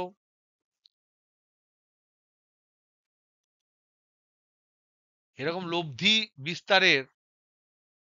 লব্ধির মানের এরকম ফর্মুলা তোমরা আর কোথায় দেখেছো? একদম ভেক্টরে দেখেছি। তাহলে ভেক্টর ফর্মুলার সাথে একদম একই। তাহলে দেখো এই ডেল্টার উপর যেহেতু এ কনস্ট্যান্ট, এ হচ্ছে কনস্ট্যান্ট কারণ আগেই বলে দিয়েছি তীব্রতা, বি হচ্ছে কনস্ট্যান্ট আগেই বলে দিয়েছে তোমার আপতিত, এগুলোর উপর চেঞ্জ করা যাবে না, খালি ভেরিয়েবল হচ্ছে ডেল্টা। তাহলে ডেল্টা ইজ ভেরিয়েবল, এইটা ভ্যারি করা যায়। তাহলে ডেল্টার মান এমন এমন আমি বসাতে পারি যাতে করে লব্ধি তরঙ্গের বিস্তারটা আমার চেঞ্জ হবে। তাহলে এখান থেকে ফান্ডা কি, এখান থেকে আমরা বলতে পারি লব্ধি তরঙ্গের বিস্তার এ আপতিত তরঙ্গদ্বয়ের দশা পার্থক্য ডেল্টা এর উপর নির্ভরশীল, তাহলে কখন ম্যাক্সিমাম হবে কখন মিনিমাম হবে আমরা দেখি, তার সাথে সাথে আমরা দেখব আবার যে আমরা জানি যে তীব্রতা বা প্রাবল্য, আলোক তরঙ্গের প্রাবল্য আলোক তরঙ্গের প্রাবল্য এটা হচ্ছে প্রপোর্শনাল টু এ স্কোয়ার। মানে কি? প্রপোর্শনাল টু তরঙ্গের বিস্তার যেটা তার বর্গের সমানুপাতিক। এটা হচ্ছে আলোক তরঙ্গের প্রাবল্য। ইন্টেন্সিটি ইন্টেন্সিটি যত বেশি হবে তার মানে যে আলো এসে পড়ছে তার যে বিস্তার সেই বিস্তারটা বেশি। যেখানে তাহলে তীব্রতা শূন্য মানে বিস্তার শূন্য, তীব্রতা মিনিমাম মানে বিস্তার মিনিমাম মানে হচ্ছে প্রাবল্য মিনিমাম। এটা এখান থেকে আমরা বুঝতে পারছি যে বিস্তার যদি কম হয়, মিনিমাম হয়, তার মানেই হচ্ছে প্রাবল্য মিনিমাম। এটা বিস্তার যদি শূন্য হয় তাহলেই হবে প্রাবল্য শূন্য, আর প্রাবল্য শূন্য আলোর ক্ষেত্রে মানেই হচ্ছে অন্ধকার। এটা হচ্ছে অন্ধকার। আর বিস্তার যদি ম্যাক্সিমাম হয় তার মানে হচ্ছে প্রাবল্য ম্যাক্সিমাম, তার মানেই সেটা দাঁড়াচ্ছে উজ্জ্বল পটি। এবং উজ্জ্বল হচ্ছে এটা কি? এটা হচ্ছে কনস্ট্রাকটিভ ইন্টারফারেন্স, এটা হচ্ছে ডিস্ট্রাকটিভ ইন্টারফারেন্স। ওকে, তাহলে আমরা শর্তগুলো দেখি। শর্তগুলো দেখার জন্য আমাদের ইকুয়েশনটা দেখতে হবে। ইকুয়েশন ইজ সিম্পল, এ সমান root over of A square plus B square plus 2ab cos lambda. তাহলে আমরা জানি যদি cos ল্যামডা সমান ম্যাক্স হয় তাহলে তখন এ হবে ম্যাক্স। তাহলে এটা ম্যাক্সিমামেরটা দেখছি। cos ল্যামডা যদি ম্যাক্সিমাম হয় যোগ আছে তাহলে এটা ম্যাক্সিমাম হবে। cos এর ম্যাক্সিমাম ভ্যালু কত গো? কসের ম্যাক্সিমাম ভ্যালু কত? ভালো ভালো ভালো, কেউ জানে না? 1। তাহলে কস ডেল্টা, লজ্জা পেও না। কিছু কিছু ইন্টারভিউ বোর্ডে যখন আমি বসি, কস থিটার ম্যাক্সিমাম মান কত, যদি এরকম করে জিজ্ঞেস করি তখন বলে স্যার অসীম। তো সুতরাং গর্ব করে বলবে যেটা জানো সেটা। একদম কে কি ভাবলো কে কি ভাবলো না জানার কিচ্ছু দরকার নাই। You all are not right now একদম পুরো ট্রেন্ড, তোমরা অফিসিয়াল নাও, তোমরা এখন শিখছো। তাহলে কস ল্যামডা এর ম্যাক্সিমাম মান হচ্ছে, ম্যাক্স মান হচ্ছে 1 প্লাস 1।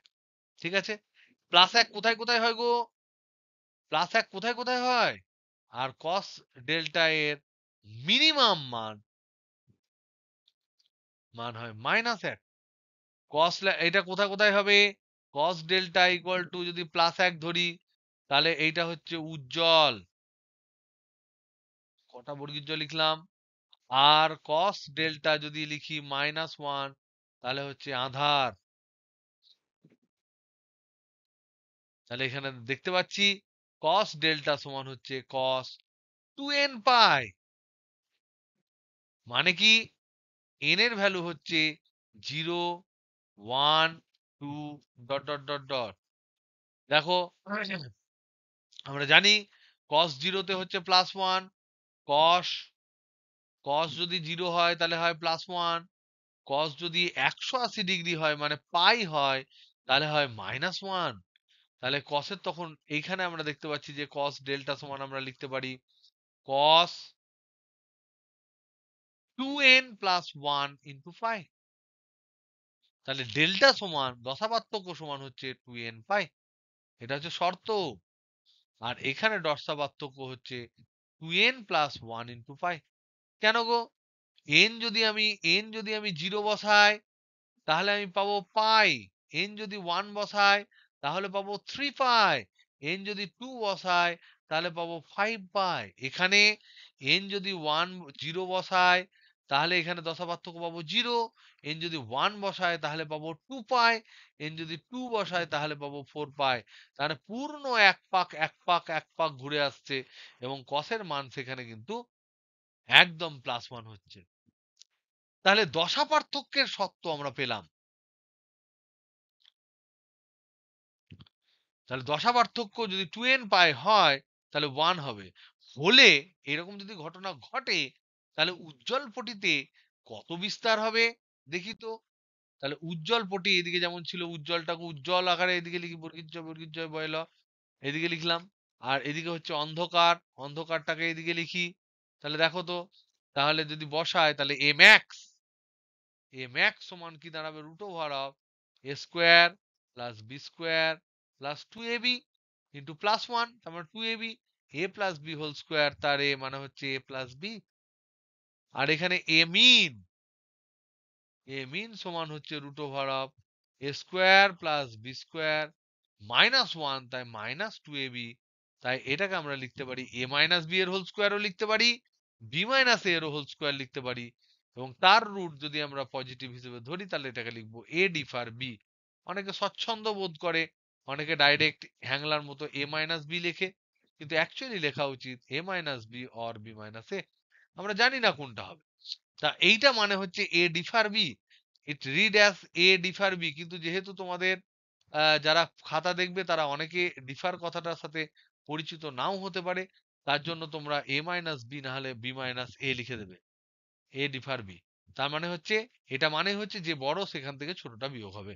ওকে, এবার এখানে মজার বিষয় হচ্ছে উজ্জ্বলটা তো আমরা বুঝতে পারলাম যে যোগ হচ্ছে, কিন্তু যেটা অন্ধকার পটি সেটা, ভালো অন্ধকার পেতে গেলে আমাদের কি হতে হবে? যদি আমরা ভালো অন্ধকার পেতে চাই, ভালো অন্ধকার, আমরা যদি কোনো একটা জিনিস ভালো পেতে চাই, তীব্র পেতে চাই, তাহলে সেটাকে সবচেয়ে ভালো করতে হবে। অন্ধকার ভালো হওয়া মানে হচ্ছে বিস্তারকে শূন্য করতে হবে। তাহলে ভালো অন্ধকার আর ভালো আলো এরকম যদি পেতে চাই তাহলে পাই, তাহলে আমরা কন্ট্রাস্টটা ভালো পাবো। তাই ভালো অন্ধকার পেতে আমাদের a সমান b হতে হবে। সেই জন্য কিছু বইয়ে লিখে দেয় যে দুজনের আপতিত আলোক তরঙ্গ দ্বয়ের বিস্তার সমান। বিস্তার সমান হলে আমরা ভালো কন্ট্রাস্ট পাবো কিসের? ব্যতিচারে যে উজ্জ্বল আর অন্ধকার পটি তৈরি হবে সেটার। তাহলে এইখানে আমরা এক্ষেত্রে আমরা কি পাবো? উই উইল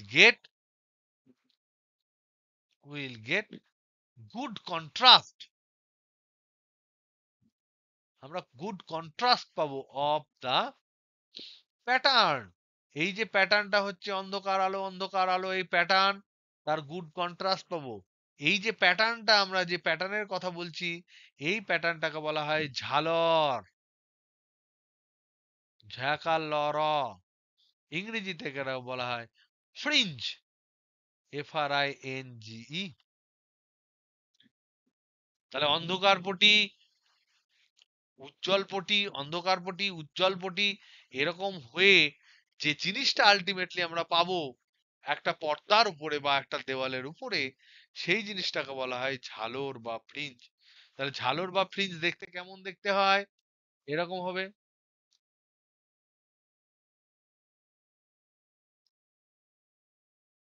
এরকম ধরো, খুব মোটামুটি তোমাদের বোঝার জন্য আঁকলাম। তাহলে এইগুলো হচ্ছে অন্ধকার, অন্ধকার পটি, অন্ধকার পটি। আর এইগুলো হচ্ছে তোমার উজ্জ্বল পটি, এগুলো হচ্ছে উজ্জ্বল পটি। আর সব মিলিয়ে এই যে জিনিসটা পেলাম, এই জিনিসটা পুরোটা হচ্ছে ব্যতিচার ঝালর, ব্যতিচার ঝালর, ঝালক নয় ঝালর। এটাকে ইংরেজিতে বলা হয় ইন্টারফারেন্স ফ্রিঞ্জ, ইন্টারফারেন্স ফ্রিঞ্জ। এবং অনেক সময় এগুলোকেও ফ্রিঞ্জ বলা হয়, অনেকে আবার ডার্ক ফ্রিঞ্জ, ব্রাইট ফ্রিঞ্জ এরকমও বলে। সুতরাং তর্ক করবে না, মোটামুটি বোঝার চেষ্টা করবে। যদি জিজ্ঞেস করে যে উজ্জ্বল পটির, যদি তোমাকে জিজ্ঞেস করে, এখানে বুঝতে হবে উজ্জ্বল পটির, পটির উইথ, উইথ মানে উইথটাকে কি বলবো? উইথ মানে চওড়া, প্রস্থ, প্রস্থ কোনটি, যদি জিজ্ঞেস করে, তাহলে মনে রাখবে যে এই আলো যেটা অন্ধকার, তার মিডিল থেকে তার পাশের মিডিল পর্যন্ত, এইটা হচ্ছে উজ্জ্বল পটির উইথ। তার মানে কি অ্যান্সার কি হবে? অ্যান্সার হচ্ছে এইটুকু নয়, দিস ইজ নট উজ্জ্বল পটি। একদম পাশাপাশি অন্ধকার পটির যে সেন্টার, তাদের মধ্যে দূরত্ব হচ্ছে উজ্জ্বল পটির বেধ। তার মানে এখানে হচ্ছে যে একটি একটি অন্ধকার, অন্ধকার পটির মধ্য অবস্থান থেকে, মধ্য অবস্থান থেকে পাশের অন্ধকার পটির, পাশের অন্ধকার পটির মধ্য অবস্থানের যে দূরত্ব, মধ্য অবস্থানের যে দূরত্ব, সেই দূরত্বটাকে বলা হয় ফ্রিঞ্জ উইথ, ফ্রিঞ্জ উইথ বা ঝালর প্রস্থ। এটা ঝালের প্রস্থ বলো না, এই লিখতেই গেলাম ঝালের প্রস্থ, সরি, ঝালর প্রস্থ, প্রস্থ, প্রস্থ মানে বেধ। আর যদি বলে অন্ধকার পটির বেধ কত, ডার্ক ফ্রিঞ্জ, এটা হচ্ছে ব্রাইট ফ্রিঞ্জ উইথ, এটা হচ্ছে bright fringe width. Dark fringe উইথটা কি হবে? একটা, এই যে উজ্জ্বল পটি এখানে দেখতে পাচ্ছ, ছবিতে দেখো, এই উজ্জ্বল পটির মিডিল আর পাশের উজ্জ্বল পটির মিডিল, এইটা হচ্ছে তোমার ডার্ক, তার মধ্যে তো ডার্ক, এটা হচ্ছে ডার্ক ফ্রিঞ্জ উইথ। আর এই যে অন্ধকার পটি থেকে অন্ধকার পটির মধ্যেখানে কি রয়েছে? আলো রয়েছে। তার মানে এইটা হচ্ছে ব্রাইট ফ্রিঞ্জ উইথ।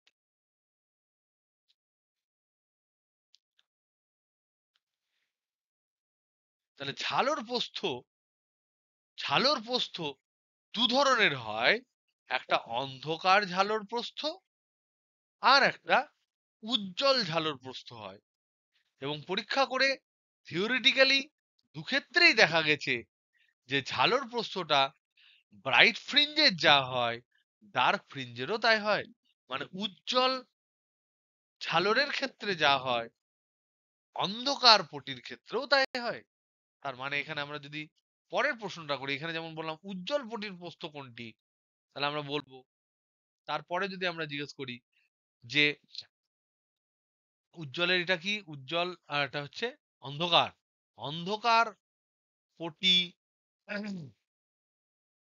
প্রস্থ যেটা, এটা হচ্ছে ডার্ক ফ্রিঞ্জ উইথ।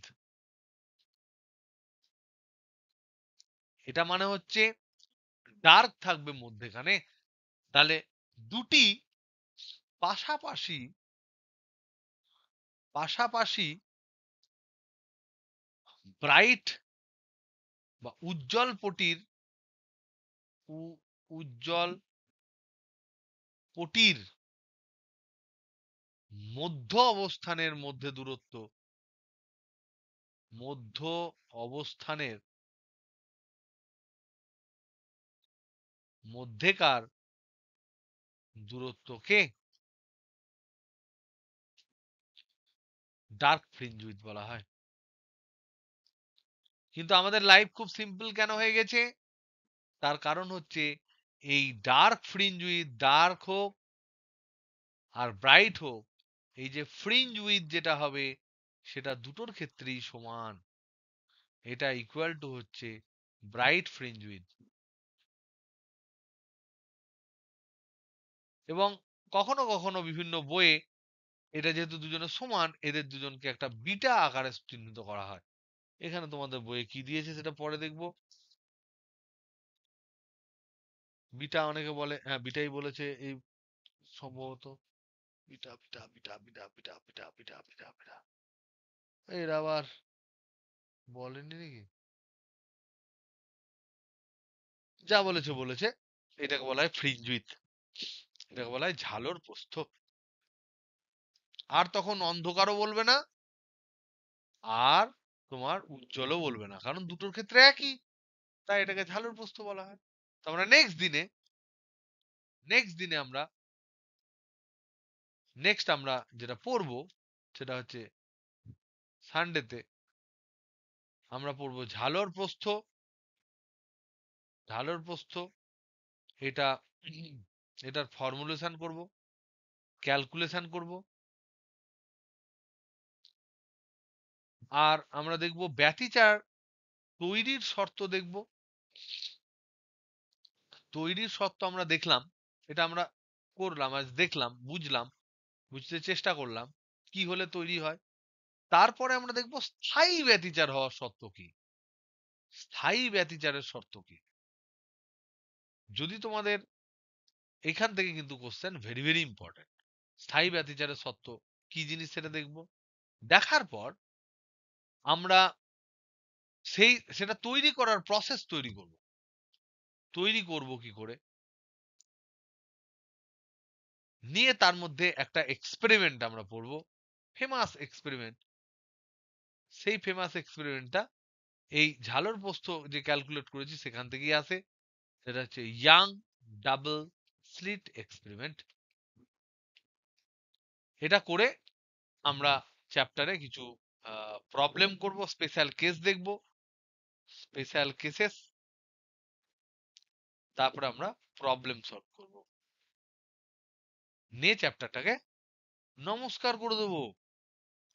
আর তারপরেই তোমাদের নেক্সট যে ওয়েডনেসডে আসবে, নেক্সট ওয়েডনেসডে মানে হচ্ছে তোমার 3rd ডিসেম্বর, সেদিন কিন্তু তোমাদের এক্সাম হবে। এক্সামের টপিক কি? এক্সাম হবে শুধুমাত্র তোমার ভৌত আলো আপ টু আপ টু ব্যতিচার। ব্যতিচার পর্যন্ত ভৌত আলো যতটা হবে ততটাই কিন্তু পরীক্ষা হবে। আর তার সাথে হবে ডিজিটাল ইলেকট্রনিক্স। ডিজিটাল ইলেকট্রনিক্সে কোনো কিছু পড়তে হবে না, কারণ ওটা মানে ক্লাস 7 8 এর মোটামুটি যদি ম্যাথামেটিক্যাল নলেজ তোমাদের থাকে, যোগ বিয়োগ যদি কেউ করতে পারো, 1 আর 2 3 4 যোগ বিয়োগ করতে পারো, দশমিকের যোগ বিয়োগ করতে পারো, তাহলে ওটা হয়ে যাবে। এই দুটো কিন্তু 20 মার্কসের পরীক্ষা তোমাদের ওয়েডনেসডেতে হবে। কেউ কিন্তু রিকোয়েস্ট করো না এই ডেটটাকে চেঞ্জ করার। নিজেকে রিকোয়েস্ট করো, নিজেকে ট্রান্সফর্ম করো এবং নিজেকে তৈরি করো যাতে করে 3rd ডিসেম্বর তোমরা পরীক্ষা দিতে পারো আমার সামনে। ওকে, তো ওকে চলো, আজকে বাই।